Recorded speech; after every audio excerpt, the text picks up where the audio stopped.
Bismillahirrahmanirrahim. Assalamualaikum warahmatullahi wabarakatuh. Alhamdulillah hamdan katsiran tayyiban mubarakan fihi kama yuhibbu rabbuna tabaraka wa ta'ala wa yarda. Wa ashhadu an la ilaha illallah wahdahu la syarika lah. Wa ashhadu anna Muhammadan abduhu wa rasuluhu la nabiyya ba'dah. Allahumma salli wa sallim ala Muhammad wa ala alihi wa ashabihi wa man ihtada bihadyihi ila yaumiddin. Ya ayyuhalladzina amanu ittaqullaha haqqa tuqatih wa la tamutunna illa wa antum muslimun. Ibu-ibu yang semoga selalu dalam rahmat Allah Subhanahu wa taala. Insyaallah hari ini kajian Asmaul Husna memasuki pembahasan pada nama Allah yang ke-24, yaitu Dzul Jalali wal Ikram. Dzul Jalal artinya yang maha memiliki kebesaran. Wal Ikram artinya karunia. Sebetulnya ada makna ikram yang kedua, yaitu mulia. Sehingga Dzul Jalali wal Ikram artinya yang maha memiliki kebesaran, wal Ikram, dan maha memiliki karunia dan kemuliaan.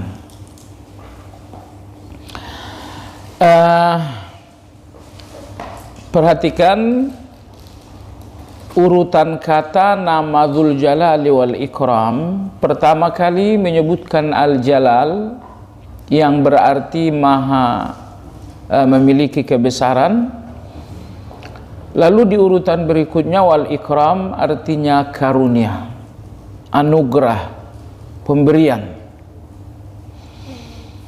Kenapa Al-Jalal didahulukan baru wal Ikram? Kemahabesaran didahulukan baru karunia? Jawabannya ibu-ibu, karena karunia-karunianya Allah oleh Allah diberikan dengan kemahabesarannya. Allah maha memberikan semua karunia dengan kebesarannya. Apa maksudnya? Sangat berbeda kita memberi dengan Allah memberi. Kalau kita memberi, pasti untuk mendapatkan balas ganti. Tidak ada orang yang memberi melainkan untuk mendapatkan balas ganti. Hanya saja orang-orang yang ikhlas memberi untuk mendapatkan balas ganti dari Allah.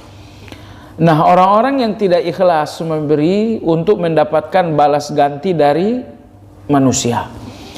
Tapi adakah manusia yang memberi tanpa berharap balas ganti? Tidak ada. Nah, kenapa di setiap pemberian manusia selalu ada tujuan untuk mendapatkan balas ganti? Jawabannya karena manusia memberi bukan dengan kebesaran, bukan dengan keagungan. Makanya kita memberi karena kita berharap. Nah, Allah Azza wa Jalla memberi kita dengan segala pemberiannya tanpa berharap balas apa-apa dari kita. Makanya Allah maha memberi dengan segala kebesarannya. Allah maha memberi dengan segala keagungannya. Allah maha memberi dengan kebesaran, artinya Allah maha memberi bukan untuk mendapatkan apa-apa dari manusia. Di dalam surat Al-Isra, Allah Subhanahu wa taala berfirman, tepatnya pada ayat yang ke-7 ya. Allah Subhanahu wa taala berfirman, "In ahsantum ahsantum li anfusikum wa in asa'tum falaha." Apabila kalian berbuat baik wahai manusia, kebaikan kalian akan kembali kepada kalian juga. Jadi tidak ada kebaikan kita yang menguntungkan Allah, nggak ada kebaikan kita yang menguatkan Allah Subhanahu wa taala. Penguasa-penguasa, presiden, gubernur, bupati, kekuatan mereka ada pada ketaatan dan loyalitas rakyat. Sepanjang rakyat ini loyal kepada presiden, dia akan kuat dengan loyalitas itu. Tapi kalau rakyat tidak lagi loyal kepada presiden, presiden akan menjadi lemah. Tetapi loyalitas manusia kepada Allah, apakah itu akan menjadi kekuatan bagi Allah? Jawabannya tidak. Semua penghuni langit, penghuni bumi, loyal dan taat 100% kepada Allah, kekuatan Allah nggak akan tertambah dengan itu. Sebaliknya, seandainya semua penghuni langit dan penghuni bumi membangkang dan durhaka kepada Allah, itu pun nggak akan melemahkan Allah walau sedikit. Makanya segala kebaikan-kebaikan kita ini nggak akan ada untungnya bagi Allah. Allah perintahkan kita salat, siapa yang diuntungkan dengan salat itu? Ya kita. Allah perintahkan kita berzikir, siapa yang diuntungkan dengan zikir tersebut? Ya kita. Maka orang-orang yang menolak mentaati Allah dinamakan zalim terhadap diri sendiri. Orang yang tidak salat zalim terhadap diri sendiri. Orang yang tidak berzakat zalim terhadap diri sendiri. Kenapa? Karena di balik ketaatan-ketaatan ada kebaikan-kebaikan untuk kita. Dan kalau kita menolak ketaatan, artinya kita kehilangan kebaikan untuk diri sendiri. Ambil contoh misalnya tentang salat, Allah berfirman, "Innas salata tanha 'anil fahsya'i wal munkar." Sesungguhnya salat itu mencegah kekejian dan kemungkaran. Perhatikan, yang diuntungkan dengan salat itu kita, bahwa kita semakin bersih dari kekejian, kita pun semakin bersih dari kemungkaran. Yang artinya kalau saya tidak salat, saya akan tercemar dengan kekejian, saya pun akan semakin ternoda dengan kemungkaran. Maka salat keuntungan untuk saya, meninggalkan salat kerugian bagi saya. Makanya agama kita dalam bahasanya mengatakan orang-orang yang mengabaikan ketaatan sesungguhnya adalah orang-orang yang zalim terhadap dirinya sendiri. Baiklah, jadi dalam surat Al-Isra ayat ke-7 tadi Allah mengatakan, "In ahsantum ahsantum li anfusikum." Apabila kalian berbuat baik, semua kebaikan kalian akan kembali kepada kalian. Baik kebaikan antara kita dengan Allah akan kembali kepada kita, ataupun kebaikan kita terhadap manusia juga akan kembali kepada kita. Ramah Anda kepada orang, Anda jangan berpikir sedang menguntungkan orang lain. Anda justru sedang menguntungkan diri sendiri. Karena dengan ramahnya Anda digelari dengan orang baik. Anda menjadi dicintai dan disayangi orang lain juga. Jadi ayat 7 surat Al-Isra tadi hendaknya menjadi kesadaran kita dalam berbuat baik, bahwa segala kebaikan, baik antara kita dengan Allah ataupun antara kita dengan manusia, tidak ada yang diuntungkan dengan kebaikan itu kecuali diri kita sendiri. Dan yang rugi dengan meninggalkan kebaikan itu adalah kita sendiri. Baik, kembali kepada nama Allah Dzul Jalali wal Ikram. Maka rahasia menyebutkan Al-Jalal, kebesaran, baru Al-Ikram, karunia. Karunia itu artinya pemberian. karena Allah memberi dengan kebesarannya. Memberi dengan kebesaran artinya Allah memberi bukan untuk mendapatkan balas ganti dari manusia. Baik. Nama Dzul Jalali wal Ikram demikian akrab dengan kita ibu-ibu. Keakraban kita pertama dengan Dzul Jalali wal Ikram, setiap selesai salat 5 waktu, salam kanan, salam kiri, kata pertama kita selesai lepas dari ibadah itu adalah istighfar. Istighfar dalam rangka mengakui betapa banyak kekurangan dan keterbatasan kita dalam salat itu. Jadi itu bukan istighfar untuk dosa, karena Anda baru selesai melakukan salat, melainkan istighfar untuk menegaskan bahwa aku penuh kekurangan dalam salat ini. Istighfar untuk mengakui aku penuh kecerobohan dalam salat ini. Selesai istighfar, kemudian Anda lanjutkan dengan zikir sesuai dengan akhir dari salat. Assalam, assalam, Allahumma antas salam wa minkas salam. Ya Allah, Engkaulah yang maha selamat. Allah maha selamat, iya. Selamat, semua sifat Allah selamat dari kekurangan. Ya Allah, Engkau alim, ilmumu selamat dari kebodohan.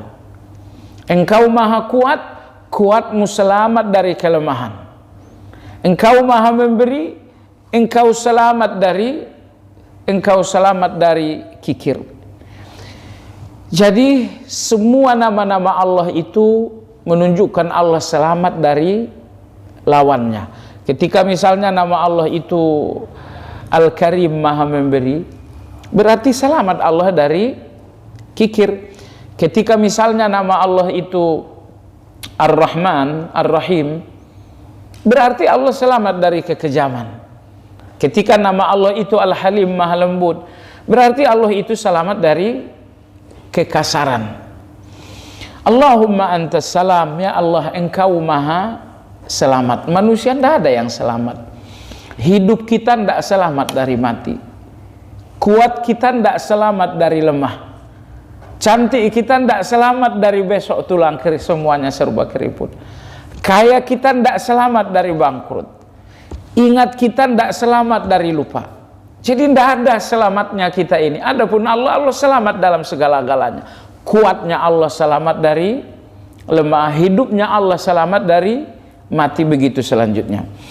Allahumma antas salam, ya Allah, Engkaulah yang maha selamat.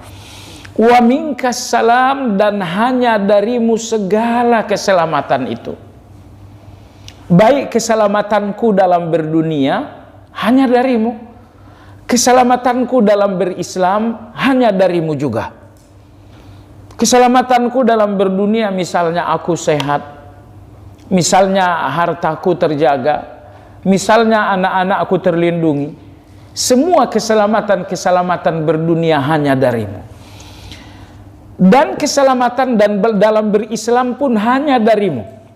Bahwa aku istiqamah dalam salatku, aku istiqamah di dalam sabarku, aku selalu lapang dada dalam memberi maaf. Kita butuh dua keselamatan ini ibu-ibu. Kita butuh keselamatan dalam berdunia, kita juga butuh keselamatan dalam berislam, dalam beragama. Dan dua keselamatan ini hanya dari yang maha selamat, yaitu Allah subhanahu wa ta'ala. Allahumma antas salam wa minkas salam, tabarakta ya dzal jalali wal ikram. Tabarakta, Engkau maha agung, Engkau maha agung.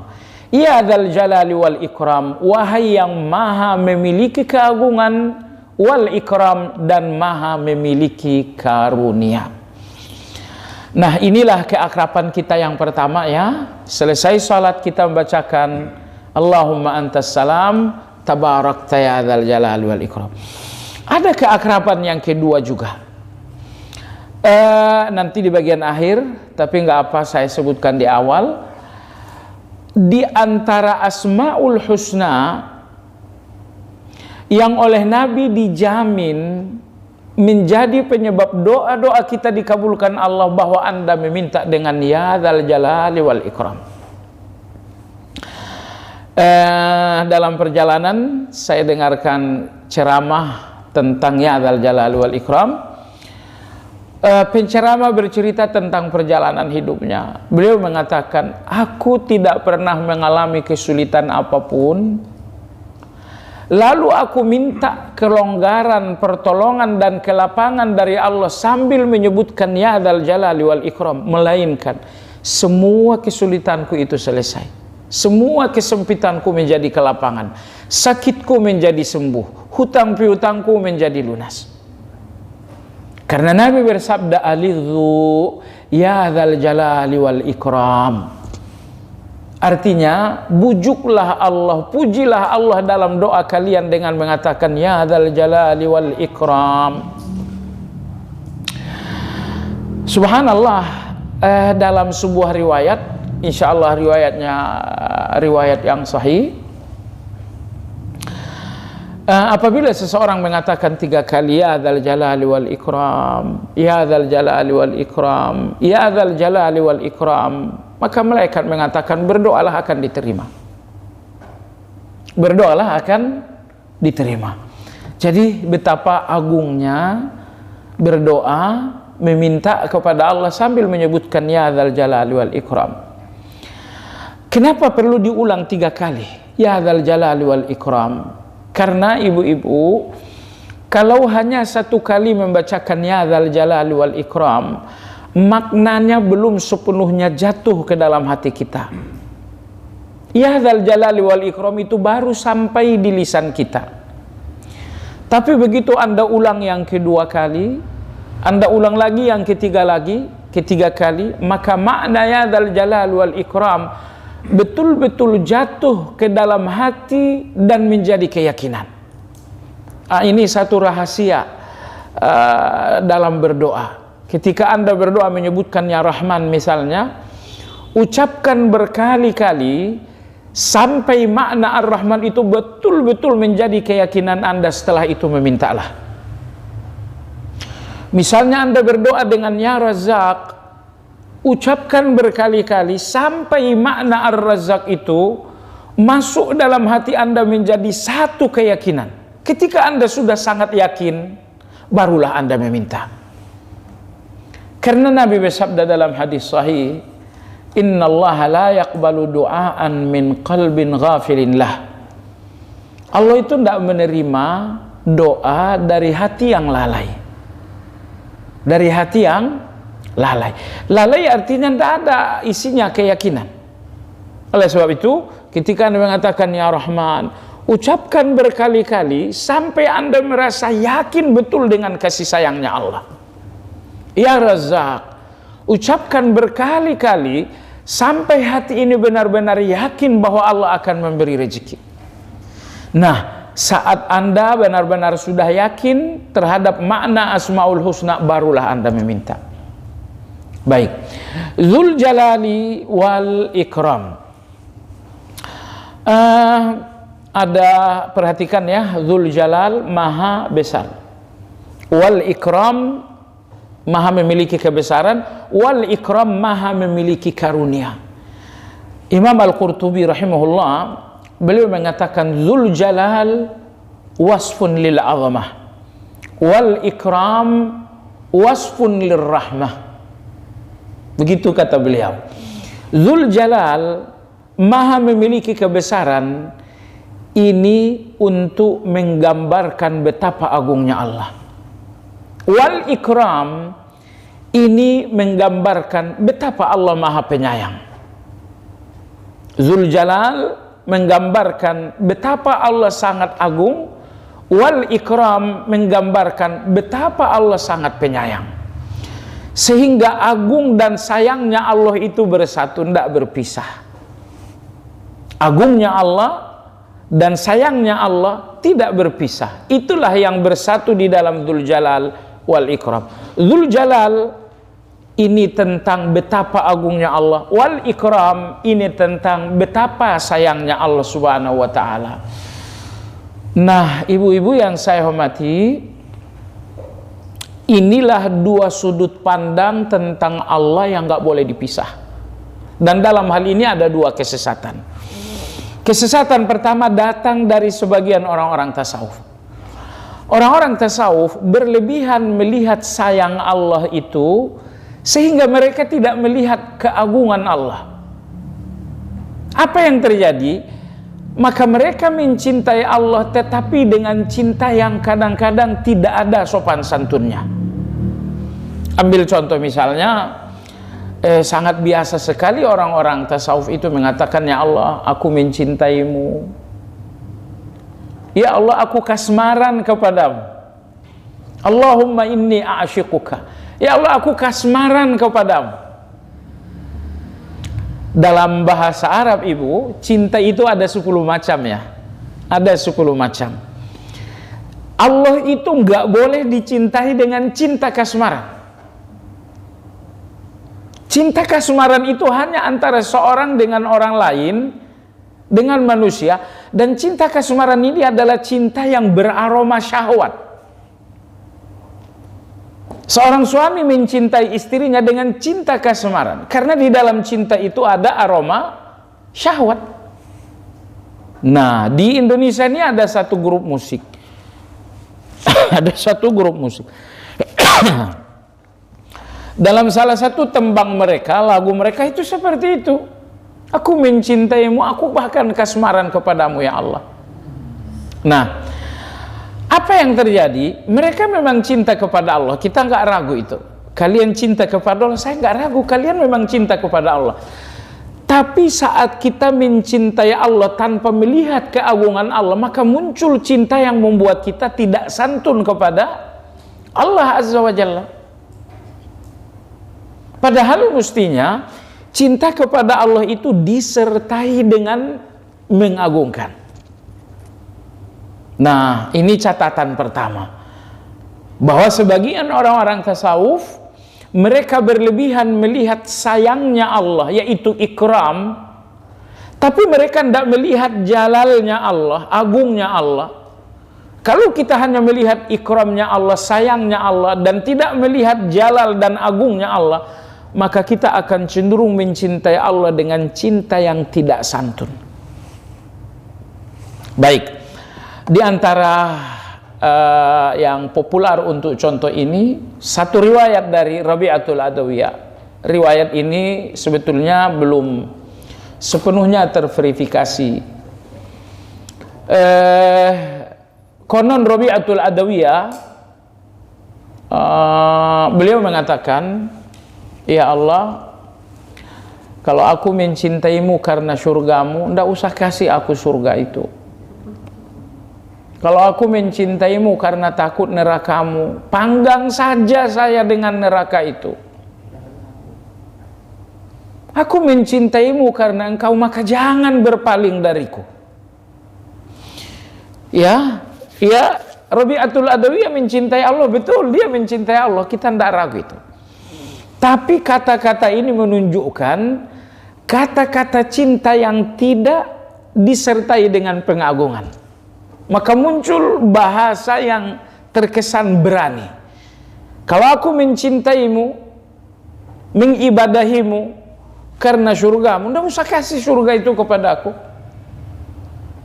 Kalau aku mencintaimu, mengibadahimu karena takut nerakamu, bakar saja saya dengan neraka itu. Itu kan nantangin juga. Aku mencintaimu karena engkau, bukan karena milikmu, maka jangan pernah berpaling dari aku. Nah, sekali lagi, walaupun ini populer sebuah ucapan dari Rabi'atul Adawiyah, tapi verifikasi riwayatnya belum ada. Cuma kita ingin kasih tahu bahwa kadang-kadang cinta kepada Allah terpisah dari keagungan Allah, sehingga cinta itu terkesan tidak santun. Baik. Nomor 2, orang-orang Khawarij. Orang-orang Khawarij melihat Allah Subhanahu wa ta'ala hanya dengan Al-Jalal. Allah Maha Agung, Allah Maha Besar. Sehingga yang muncul adalah rasa takut. Rasa takut yang berlebihan sampai mereka berputus asa terhadap kasih sayang Allah. sampai mereka berputus asa terhadap kasih sayang Allah. Orang Khawarij melihat pelaku zina, ini pelaku zina, ini pelaku selingkuh, mereka lihat keagungan Allah sehingga muncul takut mereka yang berlebihan terhadap zina ini, takut yang berlebihan yang membuat mereka mengatakan pelaku zina ini kafir. Padahal pelaku zina bukan kafir. Tapi apa yang membuat mereka mengkafirkan pelaku dosa besar seperti pelaku zina? Mereka berlebihan melihat kebesaran Allah, sehingga mereka pun berlebihan takut kepada Allah. Takut berlebihan di mana mereka tidak melihat lagi kasih sayang Allah itu. Takut di mana mereka tidak melihat kasih sayang Allah. Kalau takut membuat seorang tidak melihat kasih sayang Allah, itu adalah takut yang membuahkan putus asa. Nah, jadi kembali kepada Dzul Jalali wal Ikram, betapa pentingnya keseimbangan kita melihat Jalal dan Ikram. Lihatlah besarnya Allah Al-Jalal, tapi lihat juga sayangnya Allah Al-Ikram. Tidak boleh berlebihan dalam Al-Jalal sehingga kita takut berlebihan hingga kita tidak punya harapan kepada Allah. Jangan pula melihat ikram berlebihan sampai tidak melihat jalalnya Allah, sehingga nanti kita akan menyayangi Allah, mencintai Allah dengan tidak ada kesantunan. Jadi seimbanglah antara melihat jalalnya Allah dan melihat ikramnya Allah. Penulis berkata, Al-Quran menyebutkan Dzul Jalali wal Ikram 2 kali, dua-duanya di dalam surat Ar-Rahman. Pertama pada ayat 27, yang kedua pada ayat 78. Ayat 26-27 Allah berfirman, Kullu man 'alaiha fan wa yabqa wajhu rabbika dzul jalali wal ikram. Lalu pada ayat 78 Allah berfirman, Tabarakasmu rabbika dzil jalali wal ikram. Dzul jalali wal ikram, Zu ayat 27. Dzil jalali wal ikram, Zi ayat yang ke-78. Sementara kalau Anda berdoa Anda mengatakan ya Zal Jalal, Zul, Zal, Zil, beda, tapi artinya nggak berubah. Itu hanya karena tuntutan redaksi aja. Ya, pada ayat 27 tuntutan redaksinya harus rafa', maka dikatakan Zul Jalal. Ayat 78 tuntutan redaksinya harus jar, maka Zil Jalal.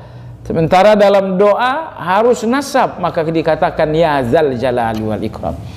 Berbeda tapi tidak merubah makna.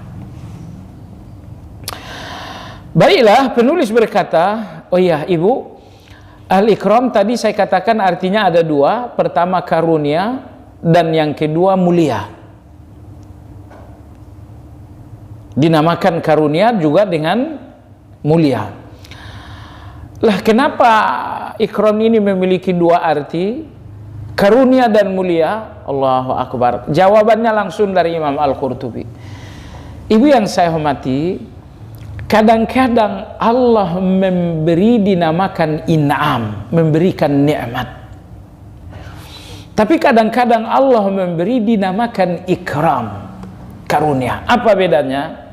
Nih, semua pemberian-pemberian Allah sehubungan dengan kemuliaan Anda itu dinamakan ikram.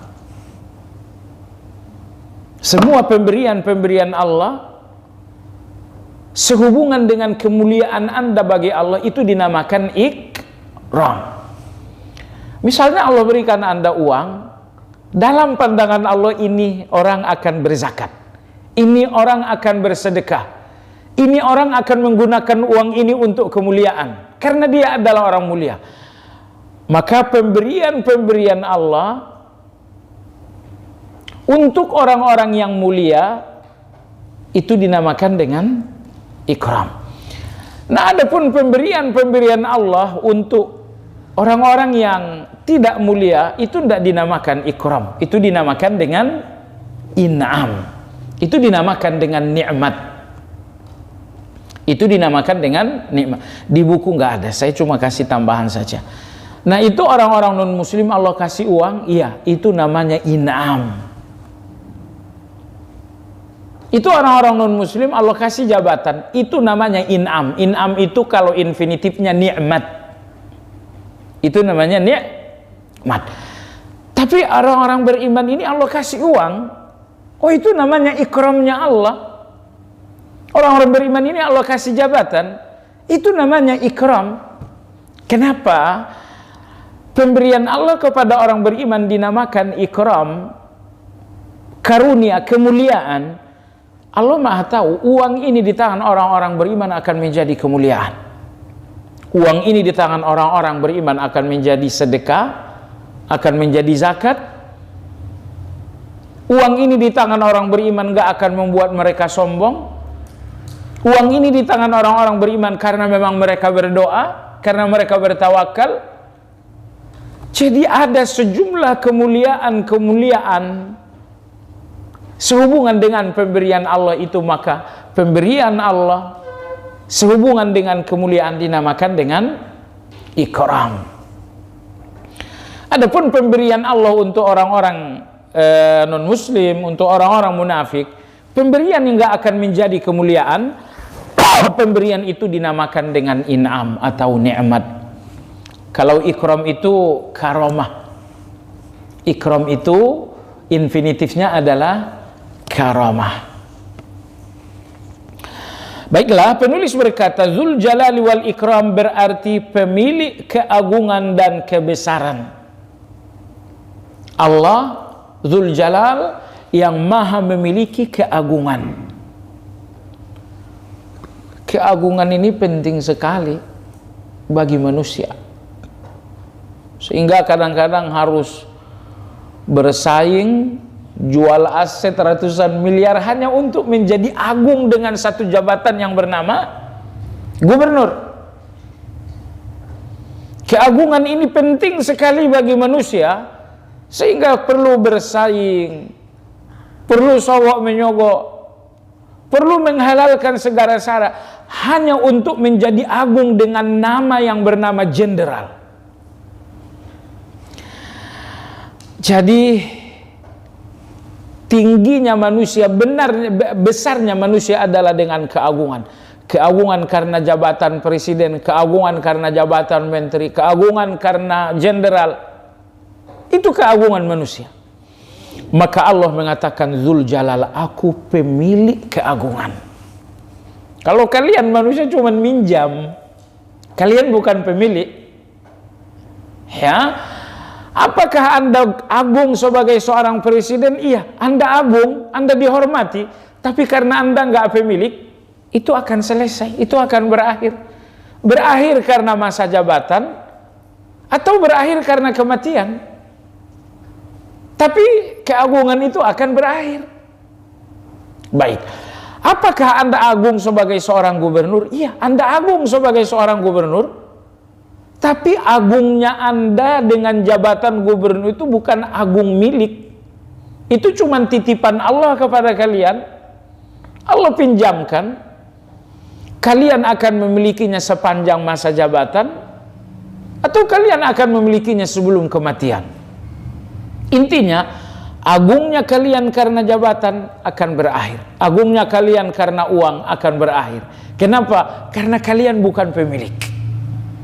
Maka Allah mengatakan pemilik keagungan. Keagungan Allah itu tidak ada akhirnya. Kenapa? Karena agungnya Allah itu pun nggak berawal. Agungnya Allah nggak berawal, sehingga agungnya Allah nggak berakhir. Agungnya manusia berawal, sehingga agungnya manusia itu berakhir juga. Dan cobalah kita renungkannya, agungnya manusia itu sangat sebentar dibanding tidak agungnya. Agungnya presiden maksimal 10 tahun. Tidak agungnya Anda, tidak agungnya Anda berpuluh-puluh tahun tidak agung. Nah, maka Allah katakan Zul Jalal, pemilik keagungan, pemilik kebesaran, pemilik. Allah adalah pemilik. Jamaah sekalian, agungnya Allah itu zatiyah. Agungnya manusia itu aradiyah. Apa maksudnya? Agungnya Allah itu ya karena Allah sendiri memang agung. Tapi agungnya manusia karena faktor tertentu. Agungnya Bapak Presiden ya faktor kepresidenan. Agungnya seorang gubernur ya faktor karena gubernur. Nah, sehingga karena agungnya manusia disebabkan karena faktor A, faktor B, faktor C. Ketika faktor-faktor ini habis, faktor-faktor ini selesai, agung itu pun selesai. Tetapi agungnya Allah bukan karena ada faktor A, faktor B. Agungnya Allah itu ya karena Allah itu memang agung. Tidak ada faktor tertentu yang buat Allah agung. Tidak ada faktor tertentu yang menentukan Allah agung. Jadi berbeda ya. Agungnya Allah itu zatiyah tanpa faktor, dan agungnya manusia itu aradiyah disebabkan karena ada faktor. Jalal bagi Allah berarti keagungan. Makna dasar al-jalal adalah perkara besar, dan ajal ya kita lanjutkan. Al-ikram adalah bentuk infinitif dari akrama yang berarti kemuliaan. Asal artinya adalah kemuliaan. Kenapa kemudian berarti karunia? Apa hubungan karunia dengan kemuliaan? Jawabannya, segala karunia-karunia Allah sehubungan dengan kemuliaan seseorang dinamakan dengan ikram. Nah, baiklah ibu sekalian, kita masuk pada subjudul doa ibadah. Tentu karena Allah Maha Agung, tugas kita adalah mengagungkan Allah. Ibu yang saya hormati, begini, ada nggak orang yang nggak mengagungkan? Nggak ada. Tidak ada orang yang tidak mengagungkan. Karena mengagungkan itu naturalnya manusia. Cuma kalau Anda beriman, Anda akan mengagungkan yang Maha Agung. Kalau Anda tidak beriman, maka Anda mengagungkan yang agungnya cuma sedikit. Agungnya presiden itu sebentar, itu agung mainan. Agungnya orang kaya itu pun keagungan pinjaman. Nah, dengan keimanan Anda akan mengagungkan yang Maha Agung yang sesungguhnya. Tapi kalau tidak ada keimanan, Anda akan mengagungkan yang agungnya cuman mainan, yang agungnya cuman sebentar. Nah, ibu yang saya hormati, pengagungan inilah yang menjadi fondasi kehambaan. Keagungan ini yang menjadi fondasi kehambaan.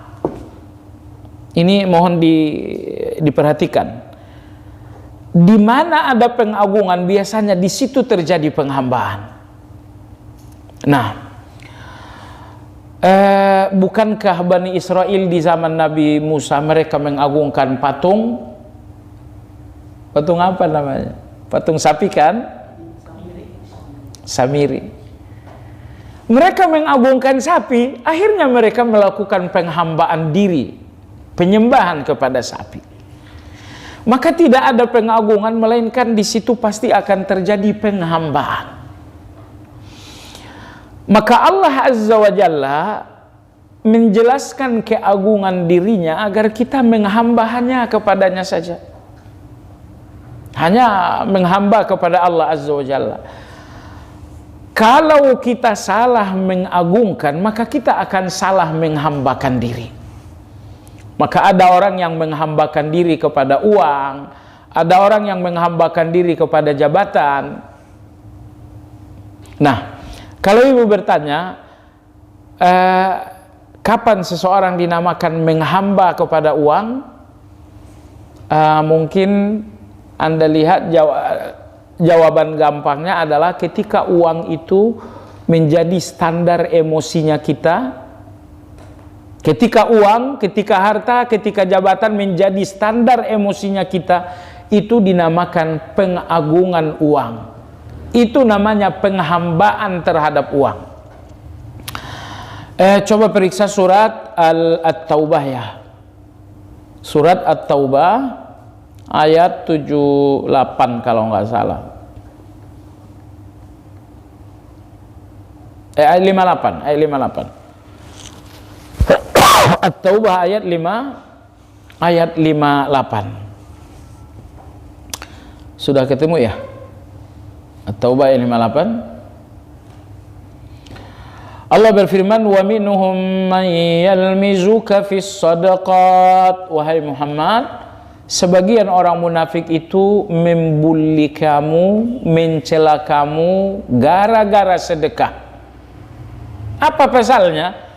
Fa in u'tu minha radu wa illam yu'tau minha idahum yaskhatun. Kalau mereka kebagian sedekah mereka senang, kalau mereka tidak kebagian sedekah mereka marah. Siapa mereka yang dimaksud dalam ayat ini? Munafik. Mudah-mudahan bukan kita orang. Perhatikan ibu sekalian, hubungan orang munafik dengan uang, hubungan ketergantungan. Hubungan orang beriman dengan uang, hubungan kebutuhan. Nah, jangan sampai Anda tidak bisa membedakan antara kebutuhan dan ketergantungan. Nah, di antara sifatnya orang munafik adalah hubungan mereka dengan uang, harta, aset adalah hubungan ketergantungan. Orang-orang beriman, hubungannya dengan uang, dengan harta adalah hubungan kebutuhan.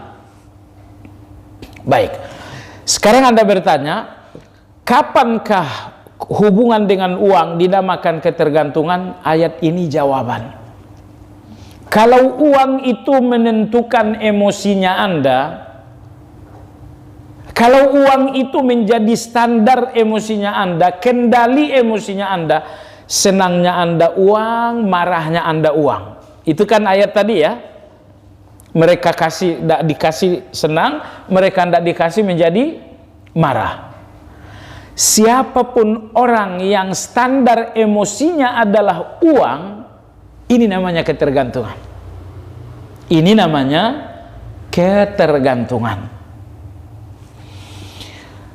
Subhanallah, ibu-ibu sekalian, kebutuhan kita yang menentukan mati hidupnya kita adalah makan dan minum. Betul kan? Tidak ada makan mati kita, tidak ada minum mati kita.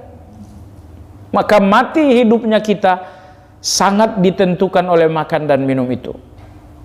Cuma, subhanallah, agar hubungan Anda dengan makan dan minum itu tetap hubungan kebutuhan, bukan hubungan ketergantungan, maka Allah katakan kalian puasa Ramadan ya 1 bulan. Allah katakan kalian puasa Arafah ya jangan lupa. Allah katakan kalian puasa Senin Kamis ya. Allah katakan kalian puasa Daud ya. Allah katakan kalian puasa Iyamul Bid ya. Anda bertanya, kenapa Allah suruh saya puasa? Kenapa? Jawabannya, agar hubungan Anda dengan makan itu tetap hubungan kebutuhan, bukan hubungan ketergantungan. Anda punya uang, Allah katakan kalau uangmu sudah 1 nisab, keluarkan zakat. Tapi kalau belum sampai 1 nisab, silahkan sedekah, silahkan infak, silahkan wakaf, silahkan hibah. Lalu Anda bertanya, kenapa harus sedekah? Agar hubungan Anda dengan uang itu tetap hubungan kebutuhan, tidak hubungan ketergantungan. Nah, anak kita kalau tidak salat, usia sudah 9-10 tahun, Nggak ada orang tua yang nggak cinta dengan anak. Semua orang tua sangat cinta dengan anak. Cuman agar cinta kepada anak ini nggak berlebihan, anak 9-10 tahun tidak sholat, kata Allah pukul. Loh, kenapa dipukul? Sangat berbahaya ya kalau Anda cinta dan Anda nggak berani memukul. Itu cinta sudah overdosis. Supaya cinta itu tidak berlebihan, maka saat anak nggak sholat, silakan dipukul karena Allah Azza wa Jalla. Baik, ini hakikat yang sangat besar sekali. Apa itu? Ternyata hubungan kita dengan uang sering hubungan penghambaan. Yaitu ketika hubungan kita dengan uang, hubungan ketergantungan, itu namanya penghambaan diri kepada uang. Nabi bersabda dalam hadis sahih, ta'isa abdud dinar, ta'isa abdud dirham, ta'isa abdul khamisah, ta'isa abdul qatifah, in u'tiya minha radi wa illam yu'ta minha sakhit. Kata Nabi, celakalah penyembah-penyembah dinar itu, celakalah penyembah-penyembah dirham itu, celakalah penyembah-penyembah rupiah itu. Kapan kita dinamakan menyembah rupiah? Kata Nabi, kalau ada rupiah dia senang, dia ridho. Kalau tidak ada rupiah dia gelisah, dia marah. Nah, jadi kalau uang ini menjadi standar emosi, menjadi kendali emosi kita, itu namanya kita telah menyembah uang. Itu namanya kita telah mengagungkan uang. Ibu, coba kita berpikir lebih dalam lagi. Yang ngambil waktu Anda paling banyak siapa? Uang kan? Nyari uang berhari berbulan. Baik, uang ini ngambil waktu dan usia Anda hampir 80% itu untuk uang. Kemudian yang mengendalikan emosi Anda, yang mengendalikan dan standar kawan lawannya Anda adalah uang juga. Kawannya Anda karena uang, lawannya Anda karena uang.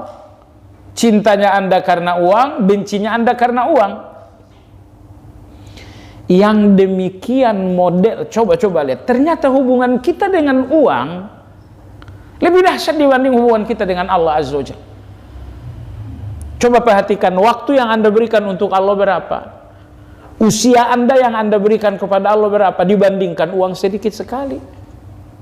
Tadi saya katakan uang ini standar kawan lawannya Anda, dan Allah itu tidak jadi standar kawan lawannya Anda kan? Apakah Allah itu standar kawan dan lawan? Tidak. Tapi uang jadi standar kawan dan lawan. Oh, dahsyat sekali pengaruh uang ini. Nih, seorang muslim ngambil uang Anda 4 juta. Seorang non muslim ngasih Anda 4 juta.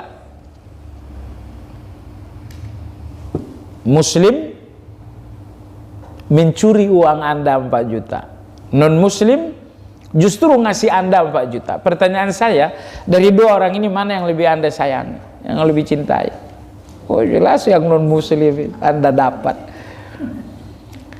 Jadi standar cinta kita ini apa? Makanya ibu-ibu sekalian yang saya hormati, dengar ya, di antara hal paling berat menjadi orang yang beriman ini adalah menstandarisasi emosi dan perasaan kita dengan iman. Standarisasi emosi dan perasaan dengan iman, ini hal terberat dalam agama ini. Ketika Anda cinta karena iman, saat Anda benci karena iman, ketika Anda suka karena iman, ketika Anda marah karena iman juga. Nah, jamaah sekalian yang saya hormati, ini persoalan yang sangat serius. Tidak pernah kita ngerasa menyembah uang, tapi ternyata standarnya syariat berdasarkan Al-Quran, kita ini bertahun-tahun penyembah uang. Baiklah, Tadi saya katakan bahwa fondasi dasar dari ibadah dan penghambaan itu adalah pengagungan. Jadi apapun yang kita agungkan, kita pasti akan menghamba kepadanya. Bani Israel mengagungkan sapi, akhirnya mereka menghamba, beribadah kepada sapi. Nah, kalau Anda ingin menghamba kepada Allah, pastikan keagungan Allah dalam hati Anda mengalahkan segala keagungan-keagungan itu.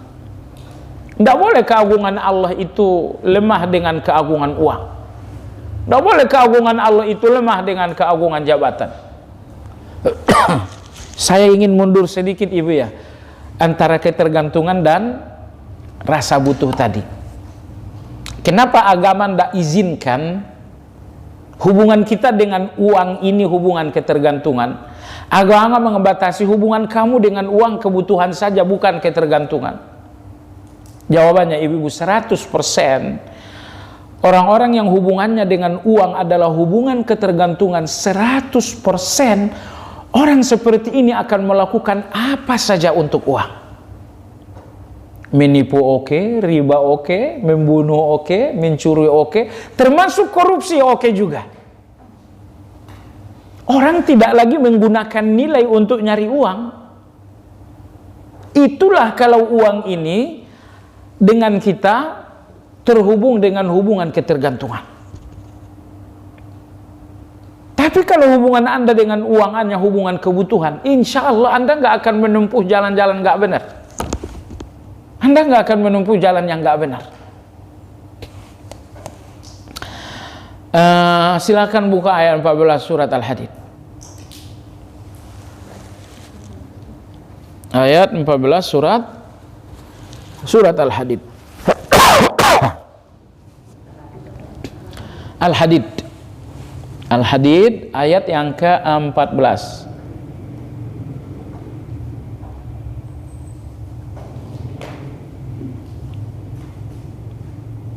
Baik.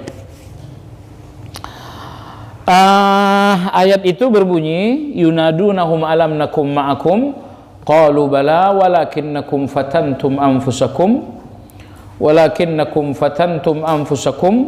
wa tarabbastum wartabtum wa gharratkumul amaniyu hatta jaa amrullah wa gharrakum billahil gharur. Saya pengen dengar terjemahannya bahasa Indonesia. Ada yang udah nemu belum? Ayo Ibu. Orang-orang munafik memanggil orang-orang mukmin, bukankah kami dahulu bersama kamu? Mereka menjawab benar, tapi kamu mencelakakan dirimu sendiri, dan kamu hanya meragukan janji Allah, dan ditipu oleh angan-angan kosong sampai datang ketetapan Allah. Dan penipu satu setan datang memperdaya kamu tentang Ayat 14 ini ibu-ibu sekalian menjelaskan ada 4 proses kehancuran. 5 sebenarnya, tapi nomor 5 ini berdasarkan yang 4. Anggaplah 5. Kalau 5 penyakit ini ada dalam diri Anda, Anda hancur. Anda orang hancur. Allah berfirman, yunadunahum, orang-orang munafik itu memanggil-manggil orang beriman. Ini nanti di akhirat. Orang kafir udah ke neraka semua. Yang tersisa di mahsyar ini hanya 2 golongan, mukmin dan munafik. Tiba-tiba Allah Subhanahu wa taala membuat tembok memisah orang beriman dan orang-orang munafik. Ya. Anda lihat di ayat sebelumnya ya, ada Allah sebutkan tembok. Saat tembok sudah dibuat Allah memisah orang beriman dengan orang munafik memanggil-manggil, alam nakum ma'akum, bukannya dulu kita sama, kenapa dipisah? Dulu kita sama-sama salat, dulu kita sama-sama puasa, dulu kita sama-sama haji, sama-sama umrah, sama-sama zakat, sama-sama berkorban. Sekarang kok malah kita dipisah? Nah, lalu orang-orang beriman qalu bala. Betul, dulu kita sama tapi sebenarnya kita beda. Dulu kita sama secara lahiriah saja, sementara hati kita benar-benar berbeda dari dulu. Baik, coba lihat di sini akan Allah jelaskan 5 penyakitnya orang munafik, makanya mereka dinamakan munafik. Dan ayat ini kalau Anda gunakan terjemahan Departemen Agama, insya Allah Anda nggak paham. Apa penyakit yang pertama? Fatantum anfusakum, kalian mencelakai diri sendiri. Apa mencelakai diri yang dimaksud? Imam Ibn Katsir rahimahullah beliau mengatakan, kalian mencelakai diri maksudnya kalian selalu mencari kenikmatan hidup. Ternyata ibu-ibu sekalian yang saya hormati, orientasi hidup mencari kenikmatan ini yang dinamakan dengan fitnah. Nih, dengar.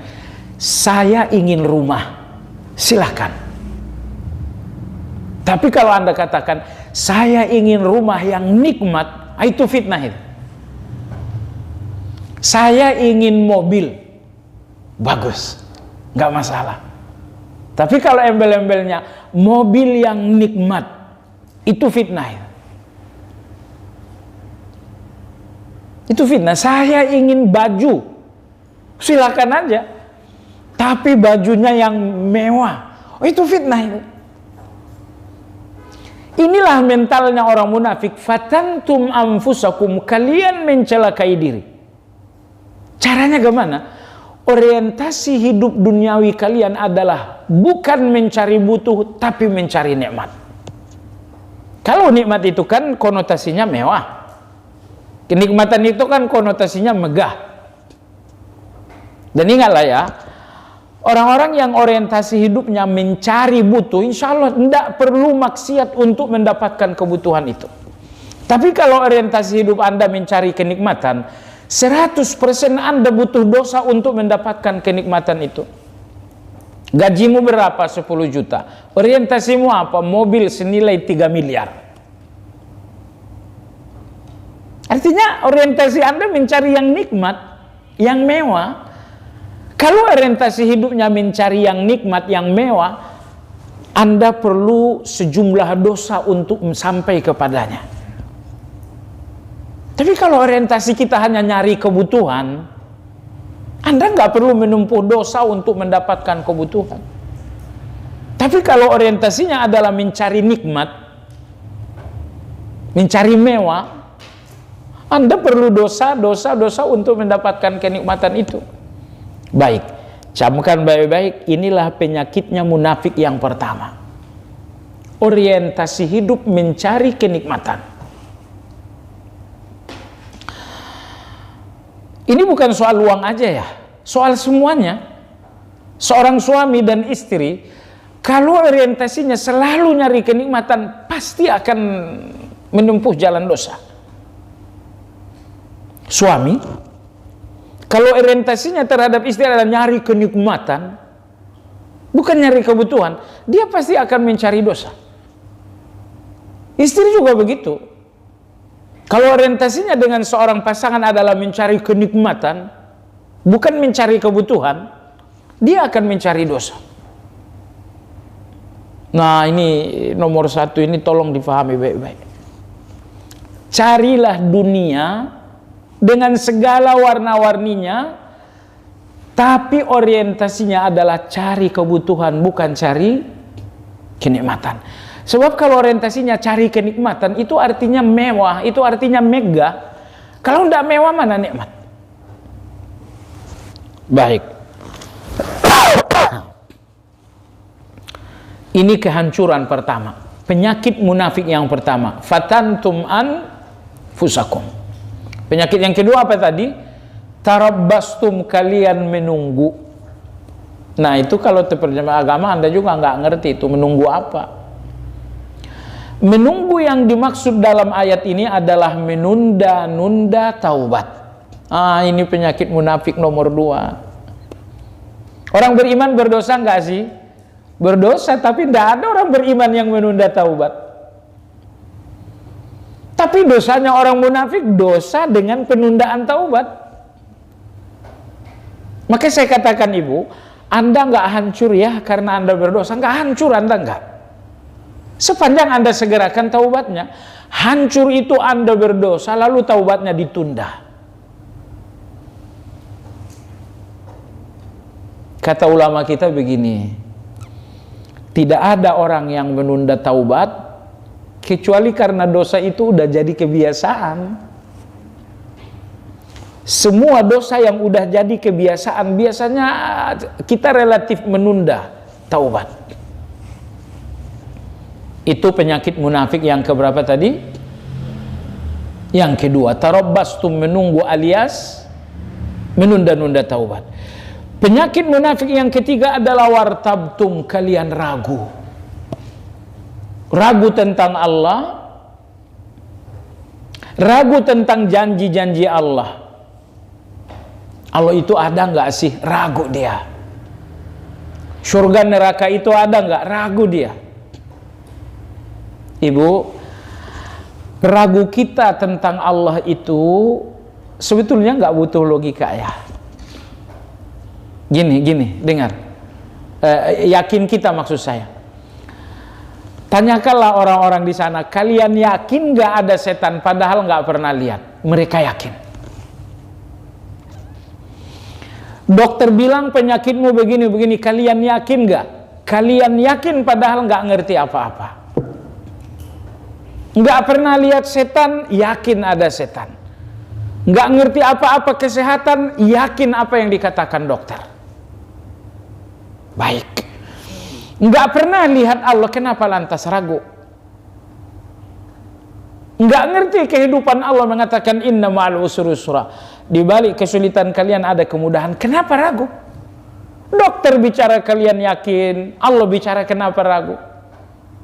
Setan tidak nampak kalian yakin, Allah tidak nampak, kenapa kalian ragu? Ibu sekalian yang saya hormati, karena yakin tentang Allah itu beda dengan yakin dengan selain Allah. Di mana bedanya? Bedanya, untuk yakin tentang Allah, Anda membutuhkan tempat yakin itu harus bersih. Yakin ini kan dia ada rumah, dia ada tempat. Kalau rumah dan tempatnya yakin ini nggak bersih, maka nggak akan ada yakin di dalam. Maksudnya adalah hati. Nah, kalau hati ini berkerak dengan dosa, kalau hati ini penuh dengan sampah-sampah dosa, percayalah hati ini nggak akan pernah bisa yakin. Nggak pernah bisa yakin tentang Allah, nggak pernah bisa yakin dengan janjinya Allah. Gini nih, Allah janjikan wa idza maridtu fahuwa yashfin, terjemahan bebas, kalau sakit Allah yang maha menyembuhkan. Yakin nggak? Nggak yakin. Wa may yattaqillaha yaj'al lahu makhraja, Allah bicara. Kalau kalian takwa, kesulitan kalian ku kasih jalan keluar. Yakin nggak? Nggak yakin. Ud'uni astajib lakum, doalah akan ku kabulkan. Yakin nggak? Nggak yakin. Kenapa? Karena semua keyakinan kepada Allah membutuhkan tempat yang bersih, yaitu hati. Bahwa hati ini penuh dengan kotoran, makanya Anda nggak bisa yakin kepada Allah itu. Allah bilang fa inna ma'al usri yusra, Anda nggak bisa yakin. Kenapa Anda nggak bisa yakin? Nggak logis, bukan soal logis, nggak logis. Dokter ngomong juga nggak logis sebenarnya tuh bagi Anda tuh. Tapi kenapa Anda yakin? Ternyata ibu-ibu, untuk bisa yakin dengan semua ucapannya Allah, dibutuhkan hati yang bersih. Dibutuhkan hati yang bersih. Sementara hati kita ini kotor, berkerak, maka Anda nggak pernah bisa yakin tentang Allah. Anda nggak pernah bisa yakin kepada Allah. Anak-anak sekarang setengah ateis. Saya nggak bisa lihat Allah. Gimana saya bisa yakin adanya Allah? Balik aja, kamu nggak lihat setan, kenapa bisa yakin? Kamu nggak pernah lihat virus, kenapa bisa yakin? Ini ada jilatan anjing, ada virus, kamu yakin tuh? Padahal kamu nggak lihat. Jadi soal yakin itu nggak selamanya karena soal logis dan tidak logis. Apalagi yakin tentang Allah itu, Anda hanya membutuhkan hati yang bersih. Kalau hati tidak bersih, tidak mungkin seseorang yakin tentang Allah dan kepada Allah. Udu'uni astajib lakum, berdoalah akan kukabulkan. Itu janji Allah kan? Mestinya kita yakin kan? Tapi Anda yakin gak? Kalau hati Anda kotor, nggak mungkin Anda yakin. Allahumma, Allah terima nggak? Ya Allah, apa iya? Ragu terus kita bertuhan tuh. Saya mau katakan Ibu ya, apa enaknya bertuhan kalau ternyata ragu dengan Tuhan itu? Tidak ada enaknya bertuhan itu. Enaknya bertuhan, nikmatnya bertuhan karena Anda yakin dengan Tuhan itu. Allah Ar-Razzaq, Anda yakin nikmat itu. Allah An-Nasir, Maha menolong, yakin Anda nikmat itu.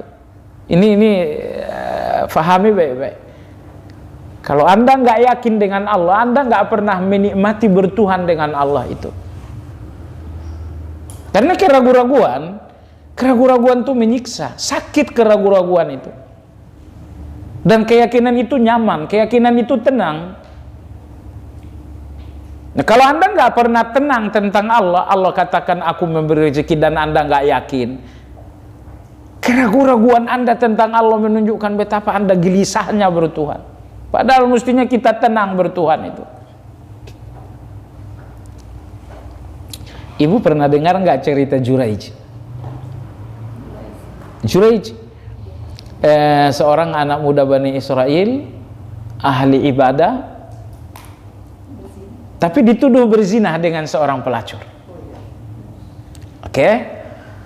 Akhirnya datanglah masyarakat melakukan amuk massa ke tempat tinggalnya Juraij. Jadi pondoknya Juraij diratakan dengan tanah. Masyarakat emosi, marah.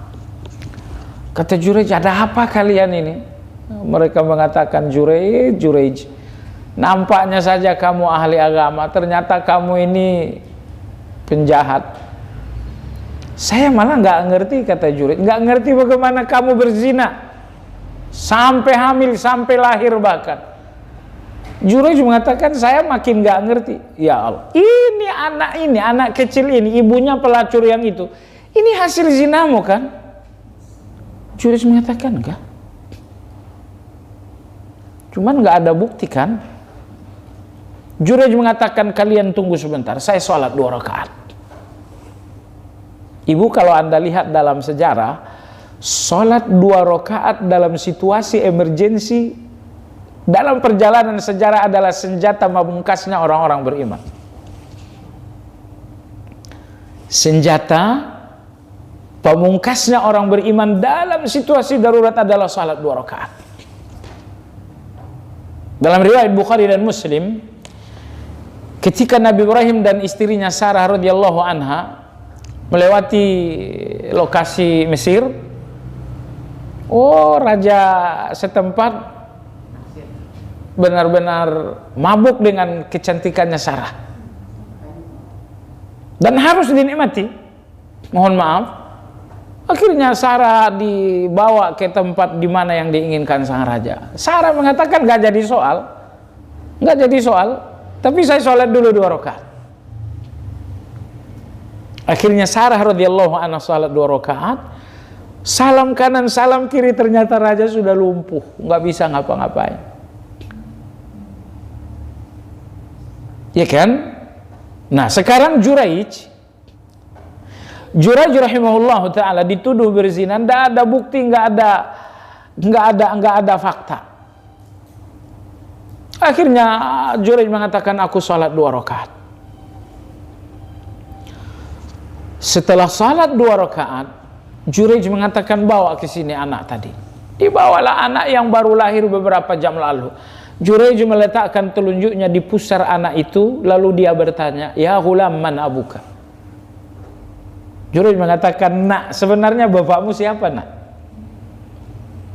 Anak ini mengatakan, abi ar-ra'i, ayahku tukang gembala yang di sana.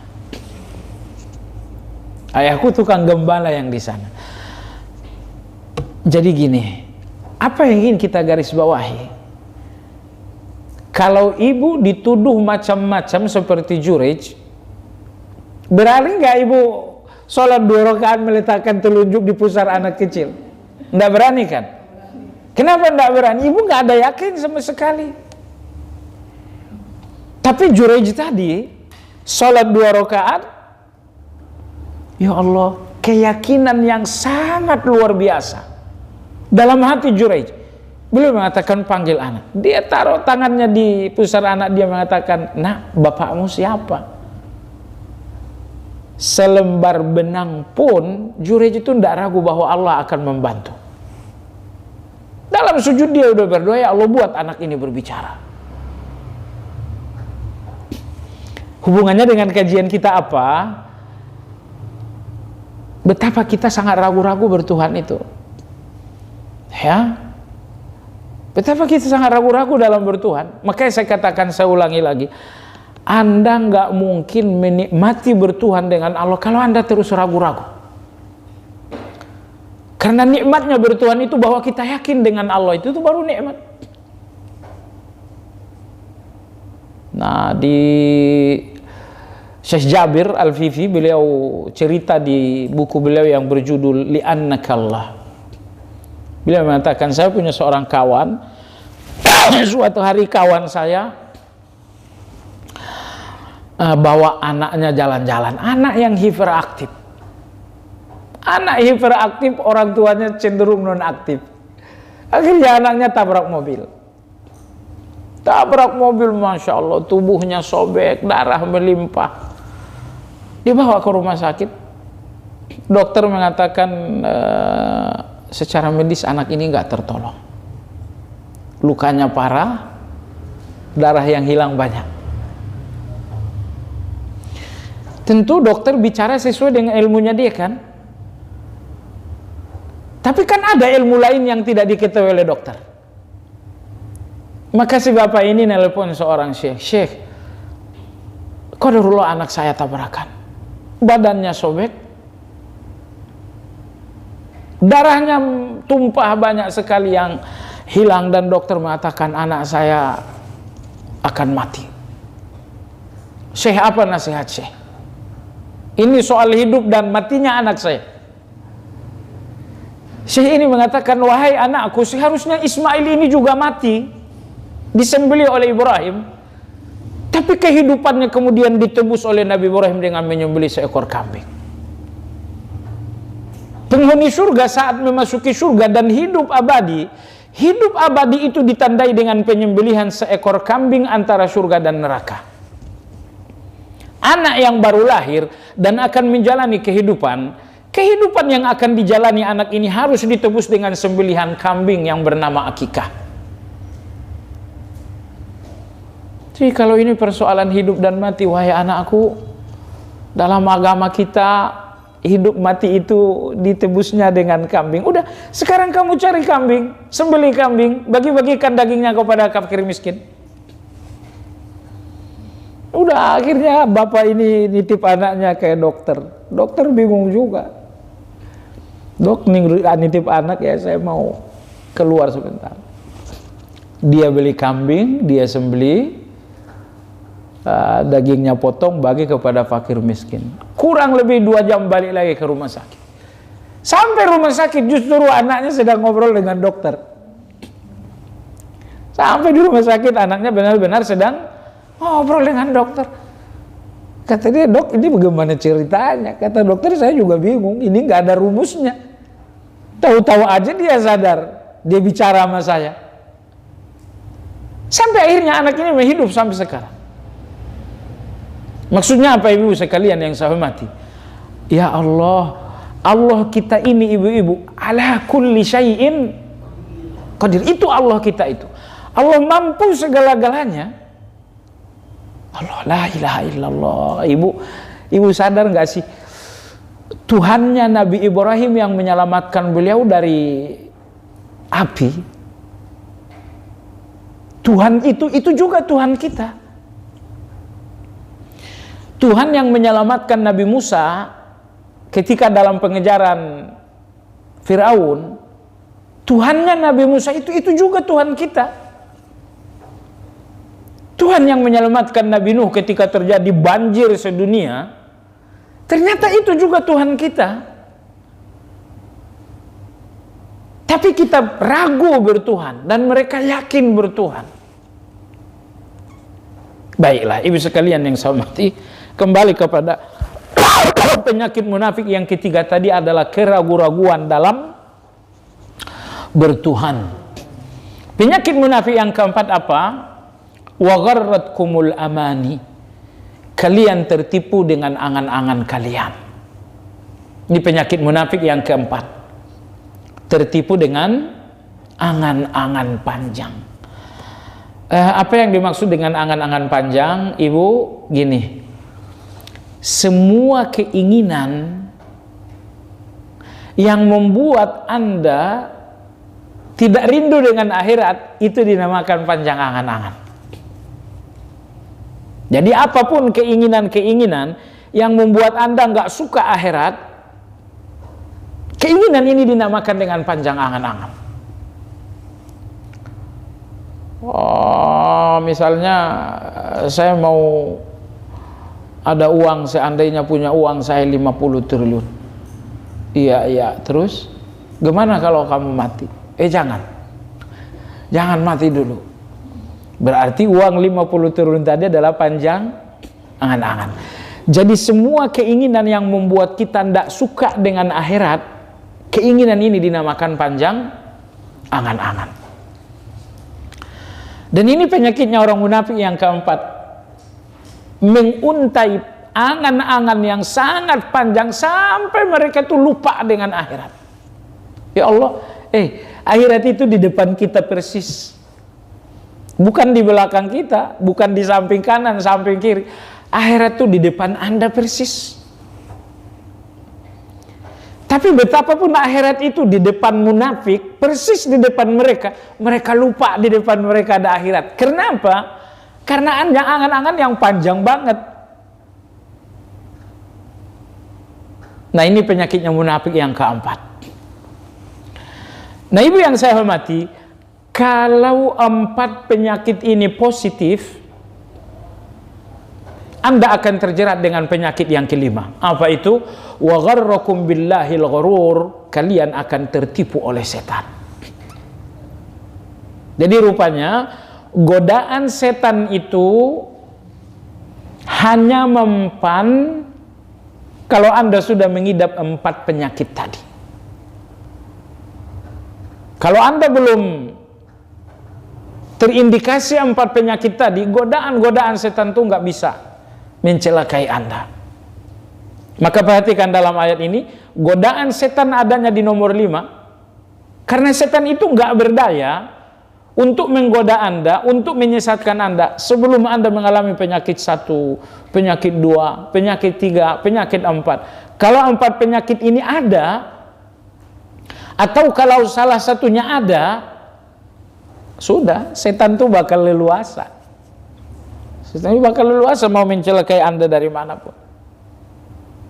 Baik. Jemaah sekalian yang saya hormati, kembali kepada Dzul Jalali wal Ikram. Tadi kita katakan mengagungkan adalah fondasi dari menuhankan. Mengagungkan adalah fondasi dari menuhankan. Bani Israel mengagungkan sapi, akhirnya mereka menuhankan sapi. Nah, kalau Anda mengagungkan uang, maka Anda menuhankan uang. Anda akan menghamba kepada uang. Tadi kita sampai di sini. Baiklah, penulis berkata Allah Ta'ala berhak diagungkan dan dibesarkan, maka tidak boleh mengingkari dan kufur kepadanya. Jangan pernah ingkar kepada Allah. Apa yang dimaksud dengan ingkar? Menolak. Allah mengatakan aqimus shalah, saya belum bisa. Itu ingkar namanya. Allah mengatakan wa atuz zakah, Anda mengatakan saya belum bisa. Itu ingkar namanya. Baik. Contoh berikut. Allah mengatakan maafkan orang lain, Anda bilang saya belum bisa. Itu ingkar namanya. Allah Subhanahu wa taala mengatakan silaturahmilah dengan abang adikmu. Kalau sama abang saya jangan dulu. Abang saya kalau saya datang, adik saya kalau datang, aduh. Ya Allah, ibu sekalian, perintah-perintah Allah yang sengaja Anda nggak terima menunjukkan Anda nggak mengagungkan Allah. Karena orang yang mengagungkan itu tunduk. Bahwa Anda keras kepala, Allah katakan maafkan saja. Anda bilang saya nggak mau. Keras kepala Anda kepada Allah, pembangkangan Anda kepada Allah menunjukkan bahwa Anda nggak mengagungkan. Karena mengagungkan Allah itu berarti tunduk. Ibu-ibu, bagian dari mengagungkan Allah itu akrab. Ya, jadi tragedi kita lah, tragedi lain kita dalam bertuhan tuh kita nggak akrab dengan Allah itu ya, nggak akrab. Ibu kan hadir di depan Allah melalui pintu salat. Ibu hadir di depan Allah dengan doa. Ibu hadir di depan Allah dengan zikir. Masalahnya di mana? Masalahnya Anda nggak rasa akrab dengan Allah itu. Walaupun Anda katakan Rabbi ghafirli, ya Allah ampun, Anda tegur Allah, Anda panggil Allah, tapi tidak ada rasa akrab dengan Allah itu. Auzubillah. Duduk antara dua sujud, Anda negur Allah kan, Rabbi, wahai Tuhanku, Anda negur. Setelah Anda menegur Allah, lalu Anda meminta, ighfirli, ya Allah ampunilah saya, warhamni, sayangilah aku.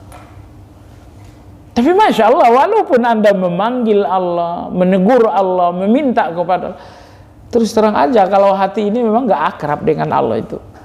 Dan ini ya, penyakit, bahwa kita bertuhan dengan Allah tapi tidak akrab dengan Allah.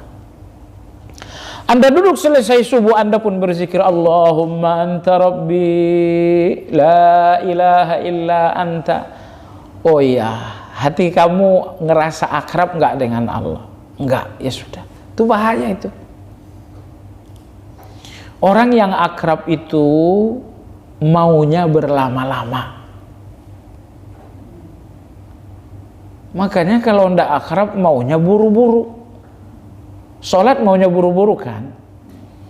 Untuk bacakan sabbihis aja dalam sholat witir kita ndak bisa. Kenapa Anda tidak siap berlama-lama? Ya, karena memang Anda nggak akrab dengan Allah itu. Kita kalau ketemu dengan kawan akrab kita ya, ngobrol sejam tuh serasa 5 menit. Ayo nyambung di warung deh. Sambung di warung karena sama-sama lapar. Selesai warung, nyambung lagi di kafe. Kenapa berlama-lama? Akrab itu bikin kita tahan berlama-lama. Maka di sini penulis mengatakan, Allah wajib dibesarkan maka tidak boleh ingkar. Jangan ingkar kepada Allah. Setiap pembangkangan, pengingkaran kepada Allah menunjukkan tidak ada pengagungan. Kemudian halaman 89 penulis mengatakan, di sini ada satu hadis Nabi, kata Nabi, bagian dari menjalalkan Allah, menghormati 3 orang. Menghormati 3 orang ini berarti mengagungkan Allah. Siapa itu?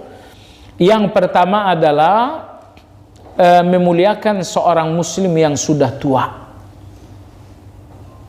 Ini muslim, dia sudah tua dalam berislam. Dia sudah beruban dalam berislam. Maka memuliakannya maka memuliakannya bagian dari mengagungkan Allah. Kok bisa? Dia udah tua dalam Islam kan? Iya, artinya dia udah 70 tahun sholat kan?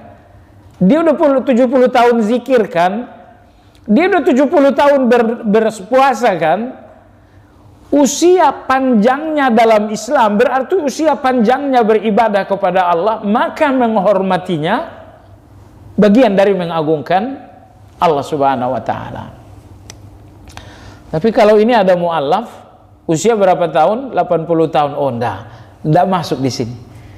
Yang mu'allaf usia 80 tahun, Anda tidak beruban dalam Islam. Berubannya Anda di luar Islam. Ya, artinya kita hormati juga. Tapi tentu kita lebih hormat kepada orang yang menua dalam Islam, beruban dalam Islam. Orang kedua yang harus kita hormati adalah orang-orang yang ahli Quran. Tidak berlebihan dan tidak berkekurangan. Artinya apa? Mereka jaga Al-Quran itu dengan baik. Nomor 3 adalah Zis Sultanil Muqsid, seorang penguasa yang adil. Jadi kalau ada seorang penguasa, lalu dia adil dalam berkuasa, maka menghormatinya bagian dari mengagungkan Allah. Kenapa? Allah yang memberikannya kekuasaan, dan Allah yang menyuruhnya berbuat adil, ternyata dia adil. Keadilannya adalah karena perintah Allah, maka menghormatinya bagian dari mengagungkan Allah Subhanahu wa taala. Halaman 89 di bawah, di sini penulis mengatakan kemuliaan Allah membungkus orang-orang yang memuliakannya dengan kemuliaan pula. Orang-orang yang memuliakan Allah akan dimuliakan oleh Allah. Hingga Allah akan membuatkan untuk mereka mimbar dari cahaya di mana ia dicemburui oleh para nabi karenanya. Maksudnya gini, nanti di akhirat, lebih tepatnya lagi di surga, kita akan bertemu dengan Allah. Dan kita akan lihat Allah itu kasat mata. Enggak cuma melihat Allah itu kasat mata, kita bahkan bincang-bincang dengan Allah. Tolong difahami ya, bukan Anda yang ngajak Allah bicara, tapi Allah yang akan ngajak Anda pertama kali. Allah yang negur Anda. Allah mengatakan, abdi, radita anni, wahai hambaku, kamu udah puas dengan aku? Nah, sewaktu Anda nanti berbicara dengan Allah, Anda tidak berbicara duduk di lantai. Anda berbicara menggunakan mimbar. Anda akan berbicara dengan Allah menggunakan mimbar. Kenapa? Gini, orang yang berbicara menggunakan mimbar, artinya dia tidak akan diinterupsi, dia nggak akan disela. Lihatlah orang-orang dewan itu ya. Kalau mereka berbicara menggunakan meja, biasanya mereka diinterupsi, mereka akan diprotes. Tapi kalau bicaranya di podium, tidak ada yang akan protes. Tidak ada yang akan interupsi. Nah nanti, saat Anda berbicara dengan Allah, Anda akan diberikan oleh Allah mimbar yang menandakan nggak akan ada yang menyela Anda saat berbicara. Masalahnya ada 3 mimbar. Mimbar emas, mimbar perak, nomor 3 adalah mimbar cahaya. Ya tentu kita bisa berhayal lah, kalau mimbar emas itu bisa dihayalin. Mimbar perak juga insya Allah bisa dihayalin. Tapi ada satu mimbar dari cahaya. Siapa yang akan berbicara menggunakan mimbar cahaya ini? Kata Nabi, adalah mereka-mereka yang saling menyayangi karena sama-sama mengagungkan Allah. Saya cinta orang ini karena dia mengagungkan Allah. Dia pun cinta saya karena saya mengagungkan Allah. Yang menyatukan kita bukan uang, yang menyatukan kita bahwa kita sama-sama mengagungkan Allah. Nabi Allah berfirman dalam hadis qudsi ini, orang-orang yang saling menyayangi karena saling mengagungkan aku, di hari akhirat mereka akan berbicara dengan Allah menggunakan mimbar dari cahaya. Anda tahu orang yang mengagungkan Allah, maksudnya orang-orang nggak berani maksiat. Orang-orang yang penuh tunduk kepada Allah. Anda lihat orang yang salatnya bagus, itu mengagungkan Allah. Orang ini nggak berani maksiat, itu mengagungkan Allah. Nah, baiklah jemaah sekalian. Sampai di sini sebagai penutup ya, dalam hadis Nabi sallallahu alaihi wasallam bersabda, "Inna mimma tadhkuruna min jalalillah." Bagian dari zikir jalalillah untuk mengagungkan Allah, kalian ucapkan subhanallah, alhamdulillah, la ilaha illallah, Allahu akbar. Kata Nabi sallallahu alaihi wasallam, Kalau kalian membacakan zikir ini, subhanallah, alhamdulillah, la ilaha illallah, Allahu akbar, maka zikir ini akan naik ke langit. Yan'atifna haulal arsh. Zikir ini akan tawaf di arsy. Mengeluarkan suara seperti suara lebah. Tapi apa yang terdengar dari suara seperti lebah itu? Yang terdengar adalah nama Anda. Zikir ini akan tawaf di arsy, bersuara seperti suara lebah, menyebutkan nama Anda di depan Allah. Nama Anda, nama Anda, nama Anda. Ya, kalau cuma satu kali Anda kali sebutkan, ya cuma sekali dia menyebut nama Anda di samping Allah. Jadi ada orang-orang tertentu, mereka di muka bumi, tapi nama mereka di depan Allah selalu terdengar.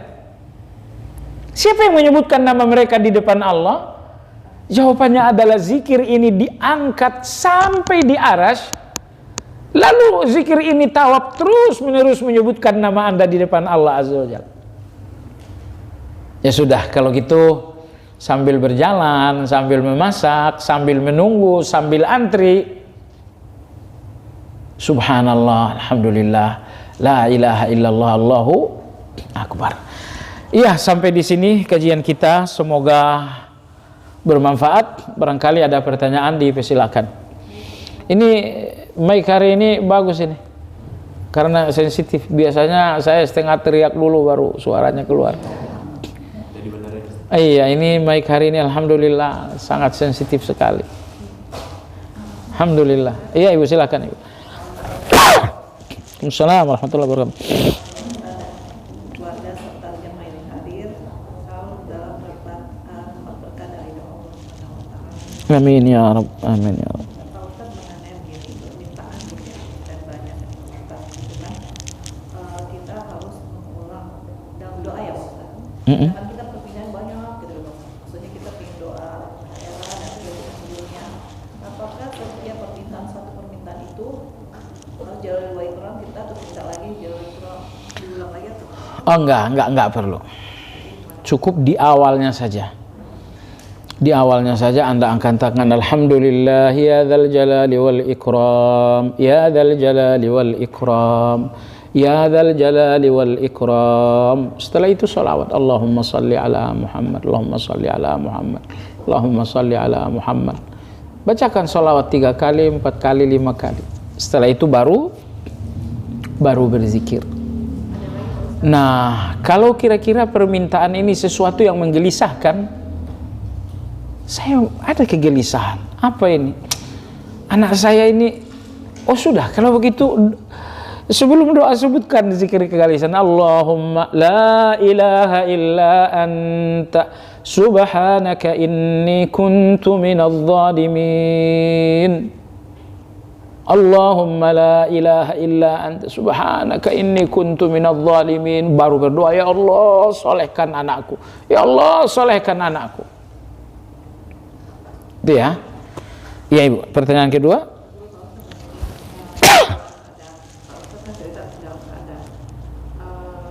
Terjepit gitu. Apakah dalam 2 rakaat itu kita berdoa atau kita cukup sholat itu dengan niat dapat doa aja? Dua-duanya. Pertama, sholat dengan niat minta pertolongan. Nomor 2, nanti di waktu sujud menjelang salam silahkan berdoa. Kalau Anda letih membeberkan doa itu dalam sujud, katakan Allahumma la ilaha illa anta subhanaka inni kuntu minadh dhalimin.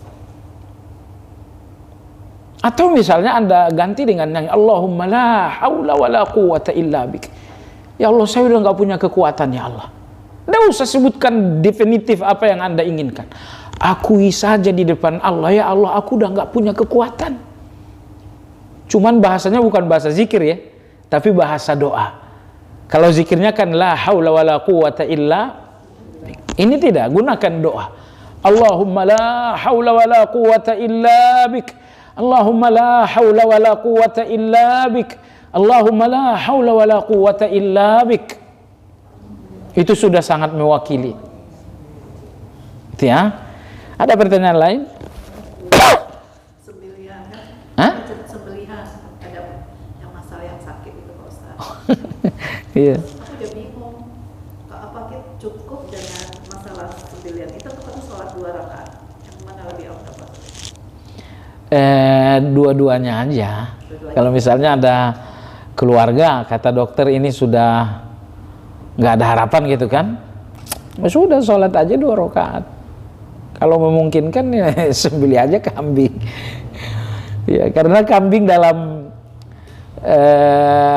ya tebusan kehidupan sih. Wallahualam. Iya Ibu, silakan. Assalamualaikum Ustaz. Waalaikumsalam warahmatullahi wabarakatuh. Kalau di maksudnya dalam lingkungan tuh sekarang dari dulu tuh orang kan ngerayain ulang tahun ya. Jadi dalam satu grup tuh pada ngucapin selamat ulang tahun. Terus saya nggak mau mengucapkan karena sama dengan maksudnya ngikutin kayak orang kafir ya. Iya, iya. Jadi saya berpikir saya nggak ngucapin karena saya lebih memberikan haknya Allah untuk ditaati. Iya, iya, Masya Allah. Kadang-kadang kan kepikiran juga, teman-teman saya nggak mikirin kok nggak menghargain orang-orang cuma untuk doa, sekedar doa aja gitu Ustaz. Jadi apakah saya benar gitu diam aja nggak ngucapin apa-apa gitu Ustaz? Bukan berarti tidak memberi doa ke teman-teman yang sedang ulang tahun, tapi saya takut kalau saya ucapkan saya tidak memberikan hak Allah untuk ditaati. Gimana? Iya, Ibu betul sekali. Kita diundang untuk kita hadir ya. Entah hadir, entah diundang, intinya kita datang. Ya kalau kita katakan selamat ulang tahun kan itu berarti satu dukungan kita terhadap satu prosesi yang memang tidak diajarkan. Jangan ucapkan selamat ulang tahun. Jangan. Doa secara umum saja. Barakallahu fiik misalnya. Itu nggak apa-apa Ustaz. Maksudnya tapi nggak ucapin selamat tahun, tapi kita kasih doa itu nggak apa-apa. Iya, itu doa umum. Itu doa umum. Dia ulang tahun tapi Hari dia ulang tahun, hari nggak ulang tahun juga bacakan. Jangan niatin karena ulang tahunnya. Jangan diniatin. Maka esoknya ketemu barokallah lagi, lusa ketemu barokallah lagi, gitu. Karena kita nggak berniat doa ini untuk ulang tahunnya dia kan, kita nggak niat begitu, niat doa secara umum aja. Makanya nanti ketemu dengan kawan di sampingnya barokallah juga. Dia barokallah, kamu barokallah. Iya, karena ini doa umum bilang. Semua orang didoakan dengan doa seperti ini. Gitu ya. kalau misalnya kita kan mengagungkan Allah, tapi batasan untuk mengagungkan misalnya orang tua gitu, atau siapa gitu, misalnya bagaimana caranya kalau kita misalnya kita cium tangannya itu masih boleh apa kan kita dibilangnya nggak boleh mengutuk ya Ustaz ya, seperti apa? Iya. Iya, mengagungkan orang tua. Tadi kita udah lihat di sini di dalam hadis, menghormati orang tua bagian dari mengagungkan Allah. Boleh cium tangan, ya boleh cium tangan. Membungkuk boleh membungkuk, tapi jangan sampai sujud. Karena nggak mungkin cium tangan kalau nggak membungkuk. Nah, cuma jangan sampai membentuk sujud. Gimana kalau ruku? Kan rukuk itu ibadah kalau dalam sholat. Kalau di luar sholat, rukuk itu bukan ibadah. Beda dengan sujud. Sujud itu di dalam sholat ibadah, tanpa sholat pun sujud itu ibadah. Maka ada sujud tilawah, ada sujud syukur. Sujud syukur ini ibadah tanpa sholat. Sujud tilawah ini ibadah tanpa salat. Tapi ada nggak ruku di luar salat? Nggak ada kan?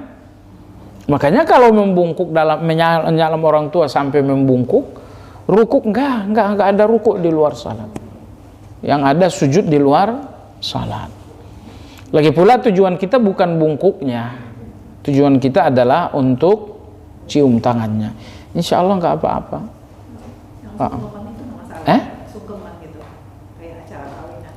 Iya, sungkaman duduk aja, jangan sujud. Jadi orang tua duduk, anak datang begini gitu kan. Nah, anak datang begini kan, anak duduk di bawah, orang tua duduk di atas, itu sungkaman tanpa sujud kan. Nah, yang bermasalah itu orang tuanya duduk di lantai, lalu anak sujud di kakinya, itu yang tidak boleh. Ya, demikian. Satu apa? Satu lagi. Boleh. Mengenai mencintai, mendapatkan cahaya gitu, Pak Ustaz. Iya. Kita mencari triknya. Kita mencintai orang itu karena Allah, tapi dia belum tentu mencintai kita. Apakah kita bisa mendapat cahaya ini gitu? Oh, nggak mungkin itu. Nggak mungkin, karena ayat 98 surat Maryam. Ayat 98 surat Maryam berbunyi, innal ladzina amanu wa amilus shalihat sayaj'alu lahumur rahmanu wudda. Orang beriman beramal saleh, Allah akan jadikan untuk mereka cinta. Allahu Akbar. Ini ayat ini luar biasa ya. Saya dicintai dengan caranya saya orang cinta saya, atau saya dicintai Allah yang buat dia cinta ke saya. Kalau ternyata ini orang-orang yang beramal saleh, Allah sendiri yang membuat mereka cinta dengan kita. Allah juga yang membuat saya cinta dengan mereka. Makanya kalau ada orang beramal soleh Anda cinta, dan dia cinta dengan saya nggak tahu, nggak mungkin. Dia pasti cinta. Karena itu jaminan Allah tadi dalam surat Maryam ayat 98. Bahwa kalau kalian beriman, kalian beramal soleh, Allah akan membuat kalian dicintai orang lain. Bukan. Ayat terakhir pokoknya, sebentar saja saya lihat. Bunyinya apa di situ? Dan berapa banyak umat yang telah kami binasakan? Kalau 98. Sebelumnya? Maka Ayat 96 ya. Ayat 96 coba. 96 apa? Orang-orang yang beriman mengerjakan kebajikan, kelak Allah yang Maha Pengasih akan menanamkan rasa kasih sayang dalam hati mereka. Iya. Nah itu, kalau kita beriman, beramal saleh, Allah akan tanamkan dalam hati kita kasih sayang karena iman dan amal saleh itu. 96 ya. Baik. Ya, kita tutup dengan zikir kafaratul majelis. Subhanakallahumma wa bihamdika asyhadu an la ilaha illa anta astaghfiruka wa atubu ilaik. Alhamdulillahirabbil alamin. Assalamualaikum warahmatullahi wabarakatuh.